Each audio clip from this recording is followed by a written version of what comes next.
Everyone, welcome to my channel Telugu stories.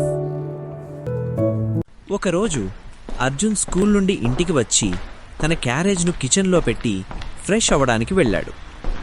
ఇంతలో అతని అమ్మ కిచెన్లోకి వచ్చి లంచ్ బాక్స్ తెరిచి చూసింది.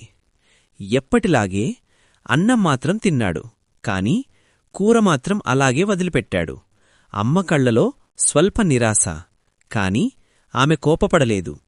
ఆమె ఒక పాఠం నేర్పాలని నిర్ణయించింది. ఒకరోజు రాత్రి అమ్మ చిన్న పళ్ళెంలో అన్నం, కూర తీసుకుని అర్జున్ను కిటికీ దగ్గరికి తీసుకెళ్ళింది.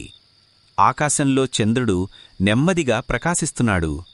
అమ్మ నెమ్మదిగా, బంగారు, నీ శరీరం ఈ చంద్రుడిలా ఆరోగ్యంగా మెరవాలంటే ఏని కావాలో తెలుసా? ఏమిటి అమ్మా? ఈ చిన్న కూర ముక్కల్లో ప్రోటీన్లు, iron, vitamin A, C, K, calcium ఉంటాయి. ఇవి నీ రక్తాన్ని బలంగా చేస్తాయి, ఎముకలను దృఢంగా ఉంచుతాయి, మెదడుకు శక్తి ఇస్తాయి. నువ్వు క్లాస్లో వేగంగా ఆలోచించడానికి, ఆటలో వేగంగా పరిగెత్తడానికి ఇవే సహాయం చేస్తాయి. కూర తినని పిల్లలు త్వరగా అలసిపోతారు, చదువుపై కాన్సంట్రేషన్ తగ్గిపోతుంది బంగారం. అంటే నేను ఈ కూర తింటే సూపర్ హీరోలా బలంగా అవుతానా అమ్మా? అవును బంగారం, సూపర్ పవర్ నీ ప్లేట్లోనే దాగి ఉంది. కూర నీకు శక్తి ఇస్తుంది. ఆ రోజునుంచి లంచ్ బాక్స్ ఎప్పుడూ ఖాళీగానే ఇంటికి వచ్చేది. Thank you for watching. Please subscribe.